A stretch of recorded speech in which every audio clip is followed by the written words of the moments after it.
ನನ್ನ ಹೆಸರೇ ಆಮೇಲೆ ಅಲ್ವಾ, ನಾನು ಬೇಗ ಬರೋಕ್ಕಾಗತ್ತಾ? ನಿಂದೊಳ್ಳೆ ಕತೆ ಆಯಿತು. ಏನು ಗೊತ್ತಾ, ನನಗೆ ನೀವೆಲ್ಲರೂ ಇವತ್ತು ಚಂದ ಮಾಡಿ ನಗಾಡಬೇಕು. ಹಾಗಾಗಿ ನಾನು ನಿಮ್ಮೆಲ್ಲರಿಗೂ ಒಂದು ಸೂಪರ್ ಆಗಿರೋಂಥ ಕತೆ ಹೇಳ್ತೀನಿ. ಕತೆ ಕೇಳಿಸ್ಕೊಳಕ್ಕೆ ರೆಡಿನಾ? ಏನೋ ಕತೆ ಅಂತ ಕತೆ, ನಮ್ದೇಳಿ ದೊಡ್ಡ ವ್ಯತೆ ಆಗಿದೆ. ಏಯ್ ಕೂರ್ಮಿ, ನಿಂದೇನಾ ಕೆಲಸ ಇದು? ಎಂಥದ್ದು ಎಷ್ಟು ತಡ ಮಾಡ್ಕೊಂಡು ಬಂದಿರೋದು ನೀನು? ಅಯ್ಯೋ, ನನ್ನ ಹೆಸರೇ ಆಮೆ ಅಲ್ವೇನೆ ಮಾರೈತಿ, ನಾನು ಬೇಗ ಬರ್ಲಿಕ್ಕಾಗ್ತದೆಯಾ ಹೇಳು? ಕುರ್ಮಿ ಬೇಡ ನೋಡು, ಹೇಳ್ತಾ ಇದ್ದೆ, ಭಾರಿ ಮಾಡ್ತಾ ಇದ್ದೆ ಇತ್ತೀಚೆಗೆ ನೀನು. ಸರಿ, ಎಂತ ಅದು ವ್ಯತೆ ಅದು ಇದುವಳೆ ಎಂತೆಂತ ಬಾಯಿ ಬಡ್ಕಂತ ಇದೆಯಲ್ಲ, ಎಂತ ಆಯಿತು ಹೇಳು ಮೊದಲು. ಅಯ್ಯೋ ಏನಂತ ಹೇಳಿ, ನನ್ನ ಚಿಕ್ಕಪ್ಪನ ಮಗನ ತಮ್ಮನ ಹೆಂಡತಿ ಗಂಡನ ಮಗನಿಗೆ ಒಂದು ಪೆನ್ಸಿಲ್ ಸಿಕ್ಕಿದೆಯಂತೆ. ಪೆನ್ಸಿಲ್ ಸಿಕ್ಕಿದ್ರೆ ನೀನೆಂತಕ್ಕ ಟೆನ್ಷನ್ ಮಾಡ್ಕತ್ತೆ? ಎಂತ ಆಯ್ತಂತ ಅದಕ್ಕೆ ಈಗ? ಪೂರ ಹೇಳು ತನಕ ಕೇಳಿಸ್ಕ ಮಾರೈತಿ. ಅವನು ಆ ಪೆನ್ಸಿಲಲ್ಲಿ ಎಂತ ಬಿಡಿಸ್ರು ಕರೆ ಆಗ್ತದೆಯಂತೆ. ಹಾಗಾಗಿ ಅವ ತನ್ನ ಹತ್ರ ಒಂದೇ ಆ ನಮ್ನಿ ಪೆನ್ಸಿಲ್ ಇರೋದು ಹೇಳಿ ನನಗೆ ಚಾಳಿಸ್ತಾ ಇದ್ದ. ನನ್ನ ಹತ್ರ ಆ ಥರದ ಪೆನ್ಸಿಲ್ ಇಲ್ಲ ಹೇಳಿ ನಂಗೆ ಆಡ್ಕೊಂತಾವ. ನನಗೂ ಆ ನಮ್ನಿ ಪೆನ್ಸಿಲ್ ಬೇಕಾಗಿತ್ತು. ಕೂರ್ಮಿ, ಒಳ್ಳೇದಾಯಿತು ಅದು ಲೆಕ್ಕದಲ್ಲಿ ನೀ ವಿಚಾರ ಹೇಳಿ. ಈಗ ಒಂದು ಕೆಲಸ ಮಾಡ್ತೇನೆ, ನಾನು ಹಾಗಿದ್ದೆ ಒಂದು ಕತೆ ಹೇಳ್ತೆ. ಆ ಕತೆ ಕೇಳಿಸ್ಕೊಂಡಾದ್ಮೇಲೆ ನೀ ಡಿಸೈಡ್ ಮಾಡು, ನಿಂಗೆ ಹಾಗಿದ್ದು ಪೆನ್ಸಿಲ್ ಬೇಕಾ ಬೇಡವಾ ಹೇಳಿ, ಸರಿನಾ? ಅಲ್ಲಿ ತನಕ ನೋಡು, ನಿನ್ನ ಫ್ರೆಂಡ್ಸ್ ಎಲ್ಲ ಹೆಂಗೆ ಗಪ್ಪು ಚುಪ್ಪಾಗಿ ಕೂತಾರೆ ಹೇಳಿ, ಹಾಗೆ ನೀನು ಕೂತ್ಕೊಂಡು ಸುಮ್ಮನೆ ಕತೆ ಕೇಳಿಸ್ಕೋಬೇಕು, ಗುಡ್ ಬಾಯ್ ಥರ, ಸರಿನಾ? ಅಡ್ಡಿಲ್ಲ, ಬೇರೆ ಅಂತ ಮಾಡ್ಲಿಕ್ಕಾಗ್ತದೆ ಹೇಳು. ಈಗ ನಿನ್ನ ಕತೆ ಕೇಳೋದೇ ಆಯಿತು. ಸರಿ, ಕೂತ್ಕೋ, ಕತೆ ಕೇಳಿಸ್ಕೊ.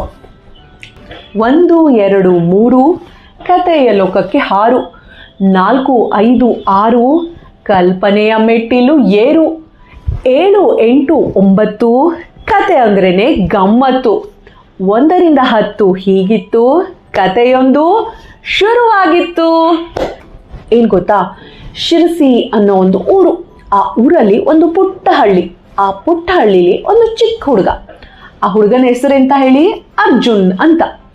ಈ ಅರ್ಜುನ್ ಇದಾನಲ್ವಾ, ನಿಮ್ಮೆಲ್ಲರ ಥರಾನೇ ಶಾಲೆಗೆ ಹೋಗ್ತಿದ್ದ ಅಂತೆ. ಒಂದಿನ ಶಾಲೆ ಮುಗಿಸ್ಕೊಂಡು ಆರಾಮಾಗಿ ಮೈ ಮರ್ತ್ಕೊಂಡು ಲಾಲ ಲಾಲ ಲಾಲ ಲಾಲ ಅನ್ಕೊಂಡು ಹಾಡ್ತಾ ಕುಣಿತಾ ಹೆಜ್ಜೆ ಹಾಕ್ತಾ ಇದ್ದ ಮನೆ ಕಡೆಗೆ. ಹೀಗೆ ಅವನು ಮನೆಗೆ ಹೋಗ್ತಾ ಇದ್ದವಾಗ ಏನಾಯಿತು ಅಂದರೆ, ದಾರಿ ಮಧ್ಯದಲ್ಲಿ ಅವನಿಗೊಂದು ಪೆನ್ಸಿಲ್ ಬಿದ್ಕೊಂಡಿರೋದು ಕಾಣಿಸ್ತು. ಇವಾಗ ವಿಷಯಕ್ಕೆ ಬನ್ನಿ. ನಿಮಗೇನಾದರೂ ಅಪ್ಪಿ ತಪ್ಪಿ ದಾರಿ ಮಧ್ಯದಲ್ಲಿ ಪೆನ್ಸಿಲ್ ಸಿಕ್ಕಿದ್ರೆ ಏನು ಮಾಡ್ತೀರಾ ಅಂತ? ಏನೋ ಮಾಡ್ತೀರಾ ನೀವೆಲ್ಲ? ಏನು ಮಾಡೋದು, ಪೆನ್ಸಿಲ್ ತೊಗೊಂಡು ಕಿತ್ತವಿದ್ದು ಅಲ್ಲಿಂದ ಓಡೋಗ್ತೆ. ಕುರ್ಮಿ, ನೀನು ಅಷ್ಟೇ ಮಾಡೋದು ಅಂತ ನನಗೆ ಗೊತ್ತು. ಆದರೆ ನಮ್ಮ ಅರ್ಜುನ ಇದ್ದಾನಲ್ವಾ, ಅವನು ಹಂಗೆ ಮಾಡಿಲ್ಲ. ಅವನು ಎಂತ ಮಾಡ್ದ ಗೊತ್ತಾ? ಅವನು ಆ ಕಡೆ ಈ ಕಡೆ ನೋಡ್ದ. ಒಂದು 5 ನಿಮಿಷ ಕಾದ, ಯಾರಾದರೂ ಬರ್ತಾರಾ, ಪೆನ್ಸಿಲ್ ತೊಗೊಂಡು ಹೋಗ್ತಾರಾ ಅಂತ. ಯಾರಾದರೂ ಬೀಳಿಸ್ಕೊಂಡು ಹೋಗಿರ್ಬೋದಾ, ಅಥವಾ ಬೇಕು ಅಂತ ಎಸ್ದು ಹೋಗಿರ್ಬೋದಾ, ಹೀಗೆ ಅವನಿಗೆ 106 ಯೋಚನೆ ಬಂತು. ಆದರೂ ಒಂದು 5-10 ನಿಮಿಷ ಕಾದು ಯಾರೂ ಬರದೇ ಇರೋದನ್ನು ನೋಡ್ಬಿಟ್ಟು ಹೀಗೆ ಸುಮ್ಮನೆ ಪೆನ್ಸಿಲನ್ನು ಇಲ್ಲೇ ಬಿಟ್ಬಿಟ್ಟು ಹೋಗೋದು ಯಾಕೆ ಅಂದ್ಕೊಂಡು ನಿಧಾನಕ್ಕೆ ಹೋಗಿ ಆ ಪೆನ್ಸಿಲನ್ನು ಎತ್ಕೊಂಡ. ಈ ಪೆನ್ಸಿಲ್ ಅಲ್ಲ, ಮತ್ತೆ ಅದು ಅರ್ಜುನ್ ಹತ್ರ ಇರೋ ಪೆನ್ಸಿಲ್ ಬೇರೆ. ಆ ಪೆನ್ಸಿಲು ನೋಡೋದಕ್ಕೆ ಸಿಕ್ಕಾಪಟ್ಟೆ ಅಟ್ರಾಕ್ಟಿವ್ ಆಗಿತ್ತು. ಅಂದರೆ ಹಳೇ ಪೆನ್ಸಿಲ್ ಆದರೂ ಕೂಡ ತುಂಬ ವಿಶೇಷವಾಗಿ ವಿಚಿತ್ರವಾಗಿ ಇತ್ತಂತೆ ಆ ಪೆನ್ಸಿಲು. ಹಾಗಾಗಿ ಅರ್ಜುನ್ ಏನು ಮಾಡ್ದ, ಪೆನ್ಸಿಲ್ ಹಿಡ್ಕೊಂಡು ಹೀಗೆ ಎಲ್ಲ ದಿಕ್ಕಲ್ಲೂ ಅದನ್ನು ತಿರುಗಿಸಿ ನೋಡ್ದ. ಅವನಿಗೆ ಪೆನ್ಸಿಲ್ ಭಾರಿ ಮಜಾ ಅನ್ನಿಸ್ತು. ಹಾಗಾಗಿ ಆ ಪೆನ್ಸಿಲನ್ನು ತೊಗೊಂಡು ಸೀದಾ ಮನೆಗೆ ಹೋದ. ನಮಗೆಲ್ರಿಗೂ ಹೆಂಗೆ ಹೇಳಿ, ಏನಾದರೂ ಹೊಸ ವಸ್ತು ಸಿಗಲಿ, ಯಾರಾದರೂ ಗಿಫ್ಟ್ ಕೊಟ್ಟಿರಲಿ, ಮೊದಲಿಗೆ ಅದನ್ನು ಉಪಯೋಗಿಸ್ಬೇಕು, ಅಲ್ಲಿ ತನಕ ಸಮಾಧಾನ ಇರಲ್ಲ. ಅದೇ ಥರ ನಮ್ಮ ಅರ್ಜುನ್ಗೂ ಕೂಡ ಹೊಸ ಪೆನ್ಸಿಲ್ ಸಿಕ್ತಲ್ಲ, ಅದೇ ಖುಷಿಲಿ ಮನೆಗೆ ಹೋದವನೇ ಕೈ ಕಾಲು ತೊಳಿದೇನೆ ಸೀದಾ ಹೋಗ್ಬಿಟ್ಟು ಬುಕ್ ಓಪನ್ ಮಾಡಿ ಚಿತ್ರ ಬಿಡಿಸ್ದವಂತು. ಒಂದು ಚಂದ ಇರೋ ಅಂಥ ಸೇಬು ಹಣ್ಣು ಬಿಡಿಸ್ದ.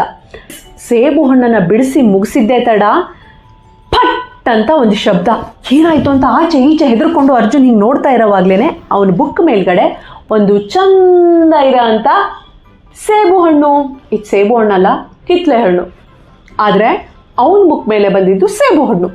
ಯಾಕಂದರೆ ಅವನು ಬಿಡಿಸಿದ್ದು ಸೇಬು ಹಣ್ಣು. ಸೊ ಅರ್ಜುನ್ಗೆ ಆಶ್ಚರ್ಯ, ಭಯ, ಕುತೂಹಲ ಎಲ್ಲ ಒಟ್ಟೊಟ್ಟಿಗೆ ಏನಾಗ್ತಿದೆಯಪ್ಪ ಇದು, ಸೇಬು ಹಣ್ಣು ಬಿಡಿಸ್ದೆ ಸೇಬು ಹಣ್ಣು ಬಂದ್ಬಿಡ್ತು. ಏನಾಗ್ತಿದೆ ಅಂದ್ಕೊಂಡು ಹೆದರ್ಕೊಂಡೆ ಕೈಯೆಲ್ಲ ನಡುಗ್ತಾ ಇತ್ತು. ನಿಧಾನಕ್ಕೆ ಹೋಗಿ ಆ ಸೇಬು ಹಣ್ಣನ್ನು ಎತ್ತುಕೊಂಡು ಹೀಗೆ ನೋಡ್ದ. ಅರೆ, ನೋಡೋಕ್ಕೆ ಚೆನ್ನಾಗಿದೆ, ಗಟ್ಟಿ ಇದೆ, ಹಣ್ಣಿನ ಥರನೇ ಇದೆ, ಯಾವುದಕ್ಕೂ ತಿಂದು ನೋಡ್ಬೇಡ ಅಂದ್ಕೊಂಡು ಅದನ್ನು ಕಚ್ಚದ. ಕಚ್ಚಿದ್ದೆ ತಡ ಹಣ್ಣು ಅಂದರೆ ಹಣ್ಣು, ಅಷ್ಟು ಸೂಪರ್ ಆಗಿತ್ತು, ಸಖತ್ ಸ್ವೀಟು. ಅರ್ಜುನ್ಗೆ ಖುಷಿ ಆಗೋಯ್ತು. ಇವಾಗ ಅರ್ಜುನ್ಗೆ ನೆಕ್ಸ್ಟ್ ಏನು ಬಿಡಿಸ್ಲಿ ಅಂದರೆ ಇದು ಮಾಯಾ ಪೆನ್ಸಿಲ್ಲ, ಇದರಿಂದ ಏನು ಬಿಡಿಸಿದ್ರು ನಿಜ ಆಗತ್ತಾ? ನಾನು ಏನು ಬಿಡಿಸ್ಲಿ? ಹಾಂ, ತಲೆಗೊಂದು ವಸ್ತು ಬಂತು. ಸೊ ಅರ್ಜುನ್ ತಲೆಗೆ ಬಂದಿದೆ ಐಸ್ ಕ್ರೀಮ್, ನಿಮ್ಮೆಲ್ಲರ ಫೇವ್ರೇಟ್ ಐಸ್ ಕ್ರೀಮ್. ಅದರಲ್ಲೂ ಚಾಕ್ಲೇಟ್ ಕೋನ್ ಅಂದರೆ ನಮ್ಮ ಅರ್ಜುನ್ಗೆ ಸಿಕ್ಕಾಪಟ್ಟೆ ಇಷ್ಟ. ಅವನೇನು ಮಾಡ್ದ, ತಡ ಮಾಡಿದೆ ಒಂದು ಚಾಕ್ಲೇಟ್ ಕೋನನ್ನು ಬಿಡಿಸಿದ್ದೆ ತಡ ಅವನ ಹೊಟ್ಟೆ ಮೇಲೆ ಫಡಕ್ ಅಂತ ಒಂದು ಚಾಕ್ಲೇಟ್ ಕೋನು. ಹಬ್ಬಾ ಅಂದ್ಕೊಂಡು ಚಂದ ಮಾಡಿ ನೆಕ್ಕಿ ಆ ಚಾಕ್ಲೇಟ್ ಕೋನನ್ನು ಫುಲ್ ತಿಂದು ಮುಗಿಸ್ದ.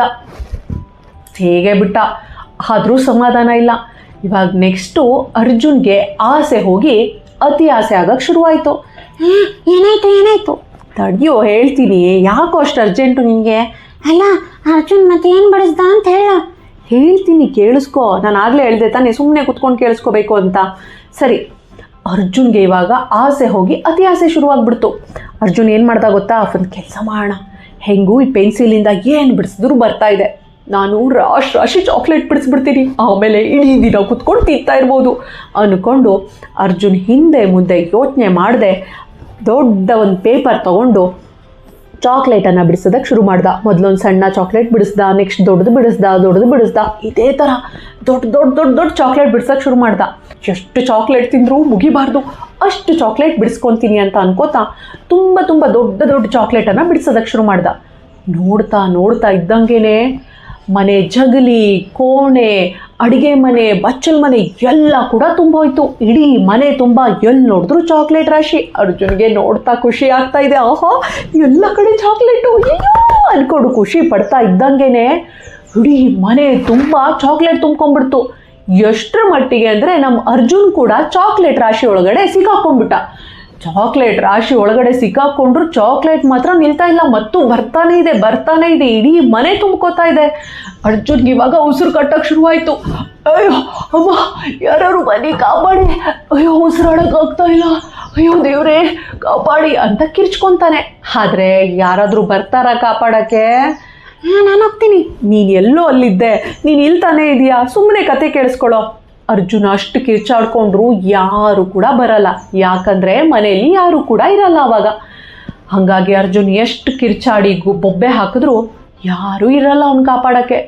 ಅರ್ಜುನ್ಗೆ ಉಸಿರು ಕಟ್ಟಕ್ಕೆ ಶುರುವಾಗುತ್ತೆ. ಅಯ್ಯೋ ಹಿಂಗೆ ಆದರೆ ನಾನು ಸತ್ತೇ ಹೋಗ್ತೀನಿ, ನನಗೆ ಈ ಚಾಕ್ಲೇಟು ಬೇಡ, ಈ ಪೆನ್ಸಿಲು ಬೇಡ, ನಂಗೆ ಏನು ಬೇಡ, ನನ್ನ ಜೀವ ಉಳಿದ್ರೆ ಸಾಕು, ಅಮ್ಮ ಕಾಪಾಡಿ ಅಂತ ಕಿರ್ಚಾಡಕ್ಕೆ ಶುರು ಮಾಡ್ತಾನೆ. ಅರ್ಜುನ್ ಯಾವ ಕ್ಷಣಕ್ಕೆ ನಂಗೆ ಈ ಪೆನ್ಸಿಲು ಬೇಡ, ಚಾಕ್ಲೇಟು ಬೇಡ ಅಂತ ಹೇಳಿದ್ನೋ ಆ ಕ್ಷಣಕ್ಕೇ ಆ ಮಾಯಾ ಪೆನ್ಸಿಲ್ ಹೋಗಿ ನಾರ್ಮಲ್ ಪೆನ್ಸಿಲ್ ಆಗಿಬಿಡುತ್ತೆ. ಅಂದರೆ ಒಂದು ಸಾಧಾರಣ ಪೆನ್ಸಿಲ್ ಆಗಿ ಬದಲಾಗ್ಬಿಡುತ್ತೆ. ಪೆನ್ಸಿಲ್ ಬದಲಾದ ತಕ್ಷಣವೇ ಆ ಮನೇಲಿ ತುಂಬ್ಕೊಂಡಿತ್ತಲ್ಲ ಚಾಕ್ಲೇಟ್ ರಾಶಿ, ಎಲ್ಲಿ ನೋಡಿದ್ರು ಚಾಕ್ಲೇಟು, ಅದೆಲ್ಲ ಕರಗಿ ಮಾಯ ಆಗ್ಬಿಡುತ್ತೆ. ಇವಾಗ ಇಡೀ ಮನೆ ಮತ್ತೆ ಮೊದಲಿನ ಥರನೇ ಆಗ್ಬಿಡುತ್ತೆ. ಮನೇಲಿ ಒಂದೇ ಒಂದು ಚಾಕ್ಲೇಟ್ ಕೊಟ್ಟೆ ಕೂಡ ಇರಲ್ಲ. ಹಬ್ಬ, ಅರ್ಜುನ್ಗೆ ಜೀವ ಬಂದಂಗಾಗುತ್ತೆ.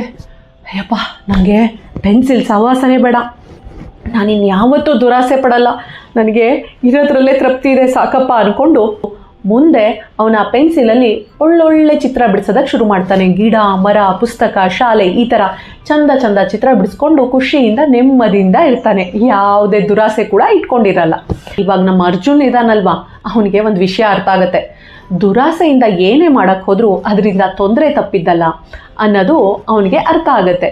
ಹಾಗೆ ಕಷ್ಟಪಟ್ಟು ನಾವು ಏನೇ ಕೆಲಸ ಮಾಡಿದ್ರೂ ಕೂಡ ಅದಕ್ಕೆ ಒಳ್ಳೆ ಪ್ರತಿಫಲನೇ ಸಿಗುತ್ತೆ. ಯಾವತ್ತೂ ಕೂಡ ಯಾವ ವಿಚಾರಕ್ಕೂ ದುರಾಸೆ ಪಡಬಾರ್ದು ಅನ್ನೋದನ್ನು ಅವ್ನು ಚೆನ್ನಾಗಿ ಅರ್ಥ ಮಾಡ್ಕೊತಾರೆ. ಹಾಗೆ ಅಪ್ಪಿ ತಪ್ಪಿ ನಿಮ್ಗೇನಾದರೂ ಆ ಥರದ ಪೆನ್ಸಿಲ್ ಸಿಕ್ಕಿದ್ರೆ ನೀವು ಮೊದಲಿಗೆ ಏನು ಚಿತ್ರ ಬಿಡಿಸ್ತೀರಾ ಅನ್ನೋದನ್ನು ಹೇಳಬೇಕಪ್ಪ ಇವಾಗ. ಅಯ್ಯೋ, ನಾನಾ ಆ ಥರದ ಪೆನ್ಸಿಲ್ ಸಿಕ್ಕರೆ ಒಂದು ದೊಡ್ಡ ಸಮುದ್ರ ಬಿಡಿಸ್ಕೊಂಡು ಆ ಸಮುದ್ರದೊಳಗೆ ಜಿಗಿದು ಹಾರಿ ಆರಾಮಾಗಿರ್ತೀನಿ. ಲೇ ಕೂರ್ಮಿ, ಮೊದಲು ನೀನು ಚಿತ್ರ ಬಿಡಿಸೋದನ್ನು ಕಲ್ತ್ಕೊಳ್ಳ, ಆಮೇಲೆ ದೊಡ್ಡ ಮಾತಾಡೋ ಅಂತೆ.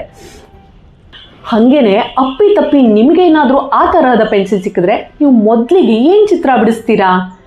ಹಾಗೇನೆ ಈ ಕಥೆಯಲ್ಲಿ ನಿಮಗೆ ಸಿಕ್ಕಾಪಟ್ಟೆ ಇಷ್ಟವಾದ ಪಾರ್ಟ್ ಯಾವುದು ಅನ್ನೋದನ್ನು ಕೂಡ ಕಮೆಂಟಲ್ಲಿ ತಿಳಿಸ್ಬೇಕು. ಮುಂದಿನ ದಿನಗಳಲ್ಲಿ ನಾನು ನಿಮ್ಮೆಲ್ಲರ ಮುಂದೆ ಚಂದವಾಗಿರೋಂಥ ಸೂಪರ್ ಡೂಪರ್ ಕಥೆಗಳ ಜೊತೆಗೆ ಬರ್ತೀನಿ.